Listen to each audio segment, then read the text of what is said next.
आता पाहूया टॉप 9 महत्त्वाच्या बातम्या। कोरोनाच्या पार्श्वभूमीवर आरोग्यमंत्री तानाजी सावंत यांच्या अध्यक्षतेखाली टास्क फोर्सची बैठक संपन्न। गर्दीच्या ठिकाणी मास्क तसंच मार्गदर्शक तत्वांचं पालन करण्याच्या सूचना। चिखली मतदारसंघामध्ये खिंडार, काँग्रेसच्या आजी माजी पदाधिकाऱ्यांच्या भाजपामध्ये प्रवेश। भाजप प्रदेशाध्यक्ष चंद्रशेखर बावनकुळेंच्या उपस्थितीमध्ये मुंबईमध्ये पक्षप्रवेश। पंढरपुरात 6 जानेवारीला ओबीसी समाजाचा एल्गार मेळावा। छगन भुजबळ, प्रकाश शेंडगे, आमदार गोपीचंद पडळकर उपस्थित राहणार। सुनील केदार यांची नागपूरच्या सेंट्रल जेलमध्ये रवानगी। जिल्हा बँक घोटाळ्यामध्ये केदार यांना 5 वर्षांची शिक्षा।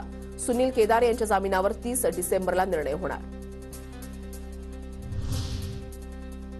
मुंबईच्या बोरिवलीमध्ये खंडणी प्रकरणी शरद पवार गटाच्या नेत्याला अटक। मनीष दुबेला आज न्यायालयामध्ये हजर केलं जाणार।